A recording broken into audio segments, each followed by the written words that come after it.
Bharat Ratna doctor Bhimrao Ambedkar को कोटि कोटि नमन। ये कार्यक्रम डॉक्टर भीमराव अंबेडकर के जीवन पर आधारित है, जहां भारत की जनता के प्रति उनके योगदानों को पूरी सजगता से चित्रित और रेखांकित करने का प्रयास है। कार्यक्रम में दिखाई गई घटनाएं लब्ध पुस्तकों से ली गई हैं। इस कार्यक्रम के जरिए चैनल की ओर से एक विश्वसनीय, सजग और सकारात्मक प्रयास है कि डॉक्टर बाबा साहेब भीमराव अंबेडकर के जीवन की संघर्ष यात्रा एवं गौरव गाथा पूरे आदर के साथ घर घर पहुंचे और उनके योगदानों से सभी संपूर्णता में परिचित और आह्लादित हों।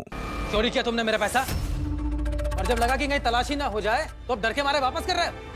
मैनेजर साहब को बताता हूँ, दो मेरा पैसा। ये लीजिए। और हाँ, चुराया नहीं था मैंने। अगर चुराता तो आपको देता थोड़ी, जेब में छुपा कर नहीं रख सकता था। तो फिर लिया क्यों था मेरा पैसा, अब बता क्यों नहीं रहे थे? बस देखना चाहता था कि एक पैसा खो गया तो आप कितने परेशान हो जाते हैं। मुझे परेशानी में देखकर अच्छा लग रहा था, खुशी हो रही थी? बिल्कुल नहीं, बस आपको परेशान करके कुछ समझाना चाहता था मैं। क्या समझाना चाहते थे? यही, आपका एक पैसा खो जाने पर आप इतने परेशान हो जाते हैं।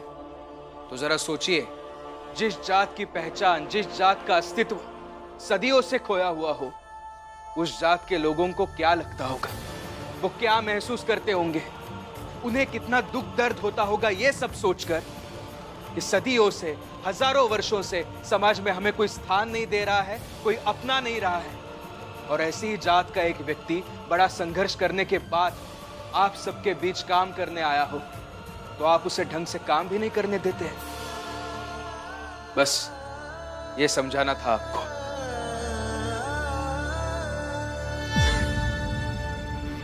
अच्छा है, महेश और मैनेजर साहब को बताते हैं, नौटंकी बहुत बड़ी बड़ी है तुम्हारी। हाँ जाइए, बताइए मैनेजर साहब को, और मैनेजर साहब को ये भी बताइए कि मेरे पैसे को भीमराव ने छू लिया था और मैंने उससे वो पैसा वापस ले लिया, लेकिन तब आपका धर्म भ्रष्ट नहीं हुआ।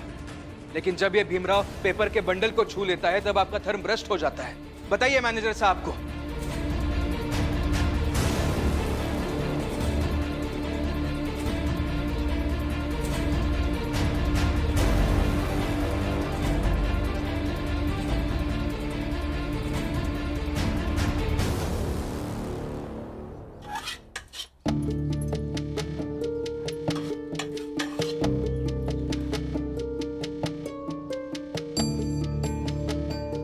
सब्जी थोड़ी ज्यादा रख लेती, मुझे बहुत पसंद है।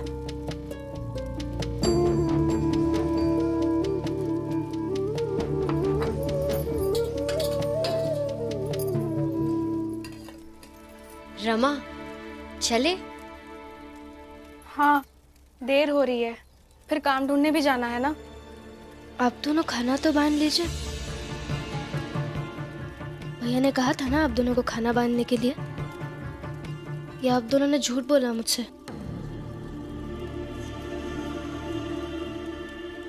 अरे नहीं नहीं, झूठ क्यों बोलेंगे, अभी बांधते हैं खाना। हाँ तो मैं उनके लिए खाना लेकर जाती हूँ। आप दोनों मेरे साथ आकर अपना समय क्यों बर्बाद करेंगे? तो आप दोनों भैया के लिए खाना लेकर जाइए, मैं उन्हें खाना खिलाकर मिलती हूँ आप दोनों से। तो हम बाजार के चौराहे पर मिलते हैं 1 घंटे बाद, फिर काम ढूंढने चलेंगे, ठीक है? ठीक है।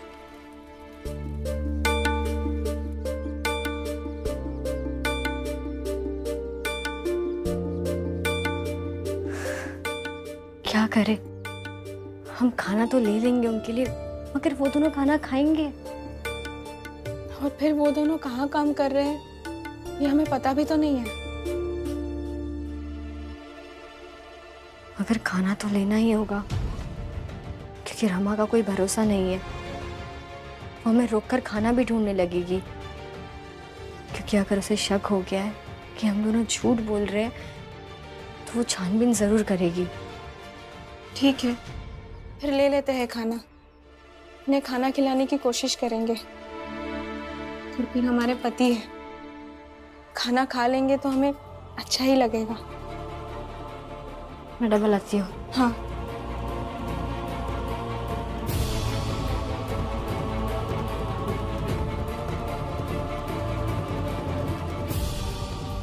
अरे नमक और मिर्च तो लिया ही नहीं मैंने, वो भी ले लेती हूँ और पानी भी ले लेती हूँ।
आनंद, तुम्हें क्या लगता है हमारी जो पत्नियां हैं वो हमारे लिए सही है? बाला भैया, अब इस पे सोचने का क्या फायदा है, जाने दीजिए। सोचना तो पड़ेगा ना आनंद। अगर हम अपने परिवार में, खुद के घर में खुश नहीं तो बाहर कैसे खुश रहेंगे? बात तो सही कह रहे हैं बाला भैया, लेकिन ये सब सोचकर अपना ही दिमाग खराब होगा। नहीं आनंद, सोचना चाहिए। मैं तो कभी कभी सोचता हूं कि भीम पूरी दुनिया से लड़कर भी जीत जाता है, पर हम अपने आप से लड़कर भी जीत नहीं पाते। इसकी क्या वजह हो सकती है? कि इसके पीछे यही कारण तो नहीं कि रमा भीम के लिए कितना कुछ करती है और हमारी पत्नियां? बाला भैया छोड़िए ना सर, काम करते हैं। अरे काम तो मैं करूंगा ही आनंद, लेकिन तुम ही सोचो, आज जब हम घर से निकले बिना कुछ खाए भूखे, तो क्या हमारी पत्नियों को हमारी इतनी भी फिक्र नहीं कि हमारे लिए खाना लेकर आए? इतनी फिक्र करते हैं हम आपकी।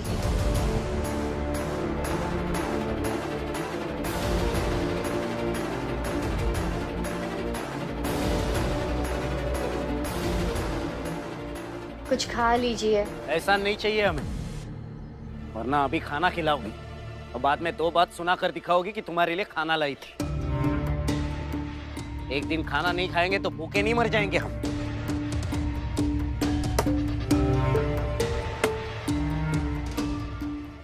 अजीब बात है, अभी तो कह रहे थे कि आपकी पत्नी को फिक्र नहीं है, खाना लाना चाहिए था, और अब जब मैं खाना लेकर आई हूँ तो आप खाने से मना कर रहे हैं। आखिर चाहते क्या हैं आप? सुनिए ना, आप ही कुछ समझाइए वाला भैया को। आनंद, काम करो तो।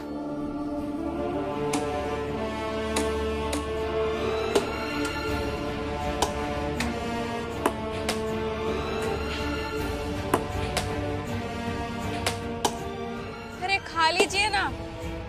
आप कुछ तो खा लीजिए। सुरेश बता रहा था तू उसे बहुत ज्ञान दे रहा था, लेकिन तेरा ये ज्ञान ज्यादा दिन यहाँ चलेगा नहीं। 2-4 दिन और बिना काम के रहो यहाँ, उसके बाद मैं अखबार के मालिक से तुम्हारी शिकायत कर दूंगा। फिर सिफारिश से मिली नौकरी सिफारिश में ही चली जाएगी। लेकिन मैं तो अच्छे से काम करने के लिए तैयार हूँ, आप मुझे काम करने नहीं दे रहे हैं। बस बस रहने दो, अब तुम जाओ यहाँ से ताकि मैं खाना खा सकूं। रुको, तुम क्या खाओगे? बताओ क्या खाओगे? आपको मेरी चिंता हो रही है इसलिए पूछ रहे हैं कि वापस मजाक उड़ाना चाहते हैं इसलिए पूछ रहे हैं? पैसे हैं नहीं, घर से खाना लाए नहीं, काम छोड़कर बाहर खाना खाने जा नहीं सकते, तो कुल मिलाकर भूखे ही रहोगे ना। इससे अच्छा तो यही होता ना, घर से खा पीकर काम करने निकलते।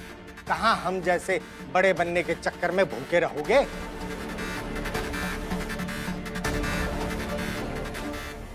रुक, खड़ा रहे, इधर मुझे खाते हुए देख, ताकि तुम्हें भूख का एहसास जल्दी हो और साथ ही अपनी बेबसी का एहसास हो। सर, ऐसा कभी नहीं होगा। मेरे रहते मेरे पति कभी बेबस नहीं हो सकता है।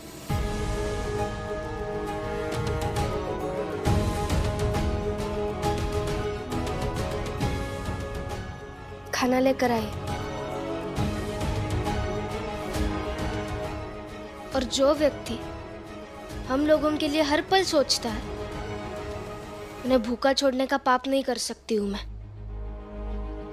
और हम इसी बात की तो लड़ाई लड़ते हैं कि आप अपना काम कीजिए और हमें अपना काम करने दीजिए। कोई किसी को बेबसी ना दिखाए, फिर चाहे वो जीवन हो या खाने का समय।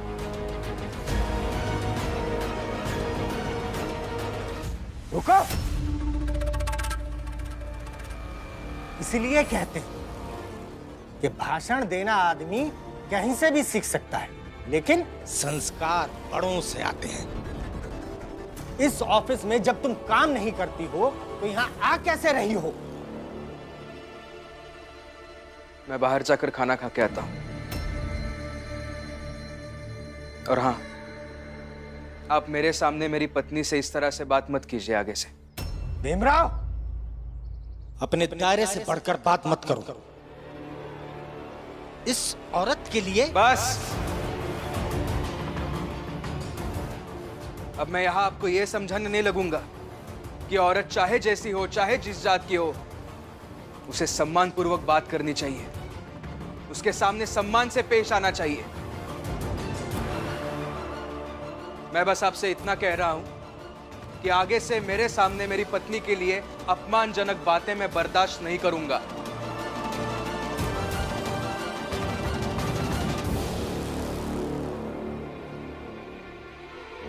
क्या कर लोगे? यहाँ काम करते हो, वहीं के मालिक को समझाने चले हो? सर, मैं तो सिर्फ आपसे अनुरोध कर रहा हूं कि मेरी पत्नी के साथ इस तरह से बात मत कीजिए। और हाँ, यह अनुरोध मैं अखबार के मालिक से नहीं, अखबार के मैनेजर से कर रहा हूं। खाना खा कर आता हूं। छोड़ूंगा नहीं इसे।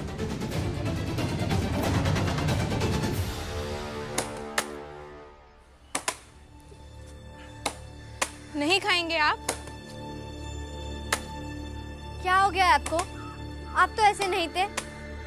बाला भैया के साथ रहकर बाला भैया का रंग चढ़ गया है। आप ऐसे नहीं थे मतलब? आदमी बदल नहीं सकता। आदमी को जैसा महसूस होगा वैसा बदलेगा। और ये बाला भैया है मेरे, इनका रंग चढ़ रहा क्या मतलब? लक्ष्मी, तुम ना मुझसे थोड़े दायरे में बात किया करो। और मुझे खाना वाना नहीं खाना, जाओ यहां से, जाओ। ठीक है, इसके बाद हम रमा को मिलने वाले हैं। हम उसे सब कुछ बताएंगे जो जो यहाँ हुआ। चलिए दीदी।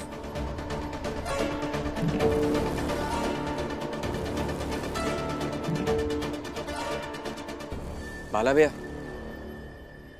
खाना खा लेते हैं,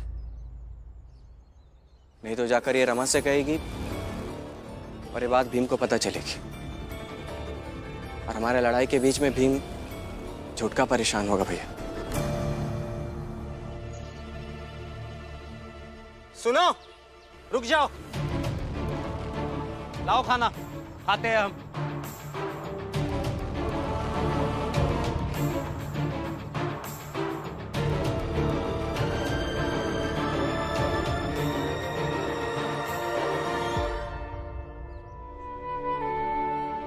आज आपके पसंद की सब्जी बनाई है तो थोड़ी ज्यादा ले आए।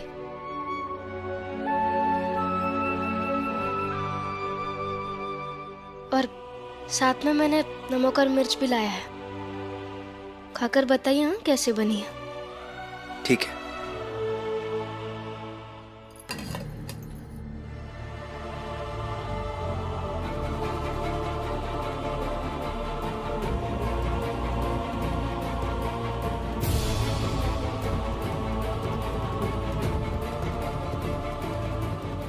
इसी में सब्जी रखी थी।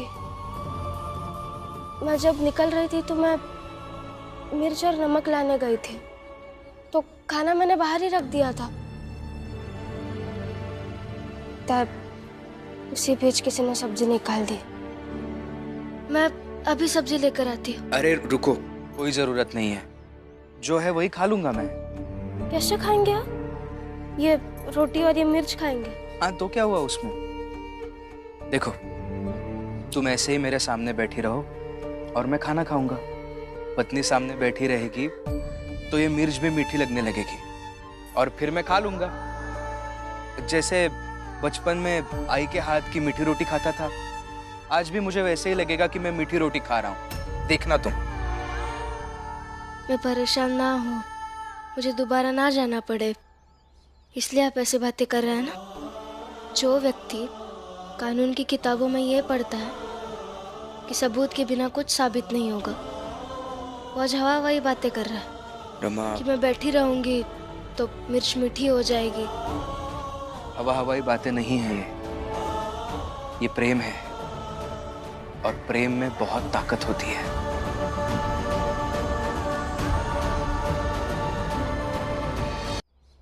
कानून से व्यवस्थाएं बदल सकती है, समाज बेहतर बन सकता है, मगर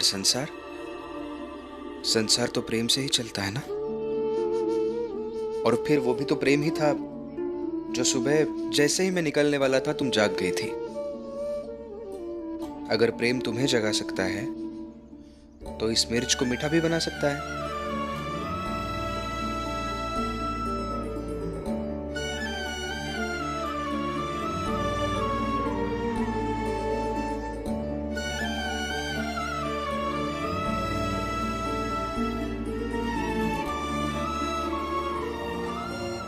मुझे भी खिलाइए। तुम घर जाकर आराम से सब्जी रोटी खा लेना। क्यों? अब ये भी प्रेम ही है क्या? क्या आप सोच रहे मुझे रोटी और ये मिर्च नहीं खिलाएंगे तो मैं घर जाकर रोटी सब्जी खाऊंगी? रमा, क्यों जिद कर रही हो तुम? अभी घर ही जाने वाली हो ना, तो सब्जी रोटी खा लोगी। नहीं, मुझे भी खिलाइए। अरे ताकि मैं भी देख सकूं कि कैसे प्रेम इस मिर्च को मीठा बनाता है। खिलाइए। ठीक है। प्रेम न बारी उपजे, प्रेम न हाट बिकाय, राजा प्रजा जो ही रुचे, सिस देही ले जाय।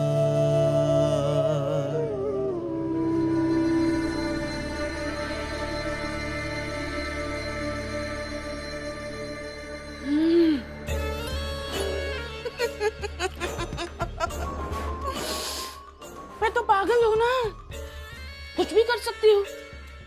किसी की सब्जी निकाल कर खा सकती हूँ और दूसरे को नमक मिर्च के साथ खाना खाने पर मजबूर भी कर सकती हूँ। मजा आ गया।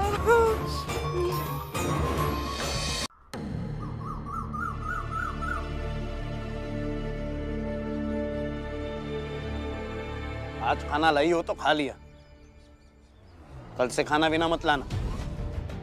अरे पति हैं आप मेरे, तो खाना तो लाऊंगी ही ना। ठीक है, फेंक दूंगा फिर मैं। बाला भैया, करुणा दीदी आपको बहुत प्रेम करती है, मगर पता नहीं बार बार आपको क्या हो जाता है। कभी कुछ दिन तो आप एकदम ठीक रहते हैं, लेकिन फिर आप अजीब सा व्यवहार करने लगते हैं।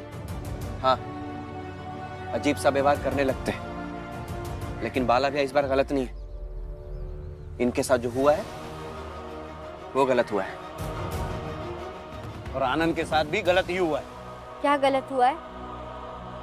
यही कि तुम दोनों अपने अपने रिश्तों की तुलना भीम और रमा के रिश्ते के साथ कर रही हो।